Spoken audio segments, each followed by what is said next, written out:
I'd like for you to hear from a friend of mine, Jennifer Wynn Stoll. Jennifer is a former model and coordinated beauty pageants across the country. Also, at one time, Jennifer was a successful, award-winning general sales manager for a top rock and roll radio station, but none of those things brought her true joy. Today, Jennifer is a wife, mom, songwriter, and founder of Walking with Him Ministries. As you follow Jennifer's story, notice how she came to change her perception of success.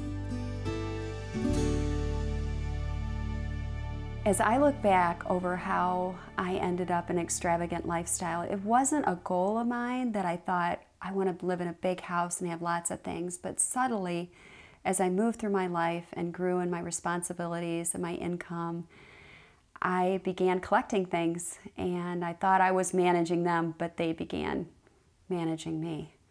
And so one day I found myself with a huge house and a lot of bills and a lot of things that were taking my attention. And I didn't realize it was taking me away from God, further and farther away from God. But as people have said to me over the years, when you own a lot of things, they end up owning you. And that's exactly what was happening.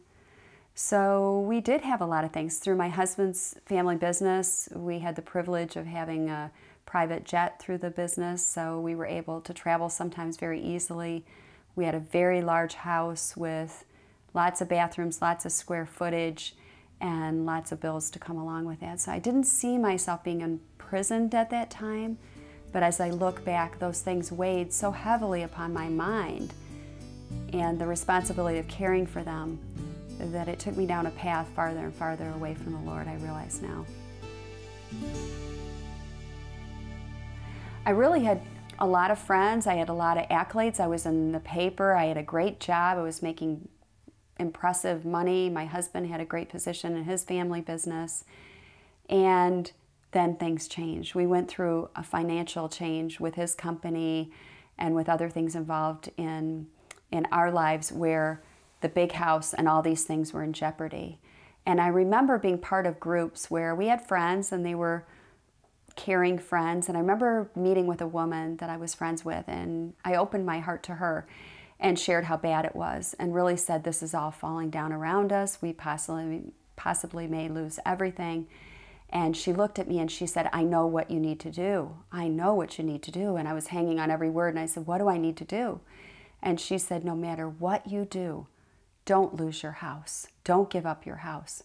It's your identity. And I remember sitting in her car and thinking, that can't be it. It can't be about the house. That can't be the answer to saving everything. And she knew money was a hard thing right now. We were having a difficult time. And so she wrote me a check and handed it to me. And I opened it up and it was $50,000. And I remember I went home and I prayed, because I was at that time going through this life change of hearing from the Lord more strongly, giving my life over to the Lord, and as the world fell apart, drawing closer to Him. I remember going home and ripping up the check and saying, I can't believe this. I can't believe that having a house and having things is the way I'm going to get through this life. I don't believe that's what God has planned. But during that time, I had been invited to a Bible study. We were attending church, as I said before. We were churchgoers, but I knew there was more of the Lord. And so I was invited to a Bible study. I went, and as I opened the Word, and then I started spending time in prayer, the Lord led me to a closeness with Him that I'd never known. So at the same time of losing the things, He was giving me the answer. One time I was driving up to our development, a beautiful development with big estate homes, and I was just looking at the neighbor's stuff and wondering what was going on there and seeing a big, beautiful house. And I remember me thinking about some things about how much money they spent, and I heard a voice in my heart about, what are you spending your money on, Jennifer? How much are you giving to other people? And the Lord stopped me in my judgment and got a hold of my heart. And I remember saying to the Lord, I'm here, you're here. I knew in my heart from that, my little faith as a little girl in that church I was brought up in Flint, Michigan, I knew the Lord was real. But through my life, I had drifted away from Him and not been as close as He wanted me to be. And at that moment, I said, you're here, I'm here, you're here, but I have no idea how to get to you, Lord. And I threw up my hands and I said, whatever it takes, take everything, but I want to know you. And then another time, I was at a women's conference that a dear friend had prayed for me to attend and had asked me and my mom had been praying for me too.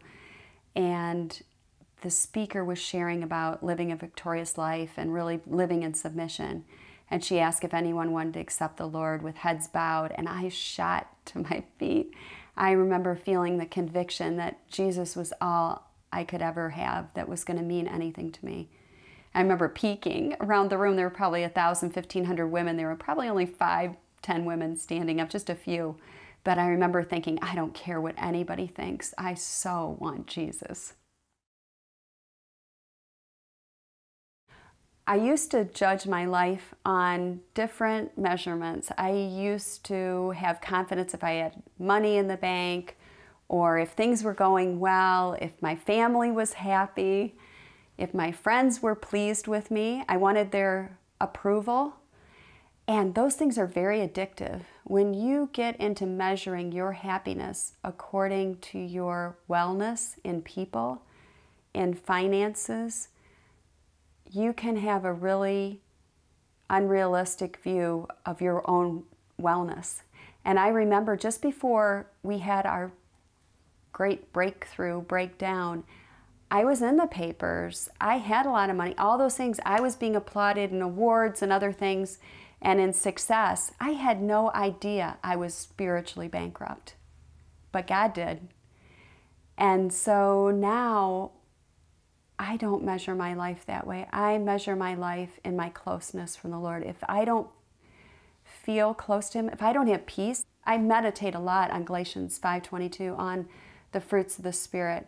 And one of the songs the Lord's given me is about the fruits of the Spirit and how important it is. If I'm not living in love, joy, peace, patience, kindness, gentleness, faithfulness, self-control, if I'm not living in that place, something's wrong, because I'm not connected to Him, because that's who He is.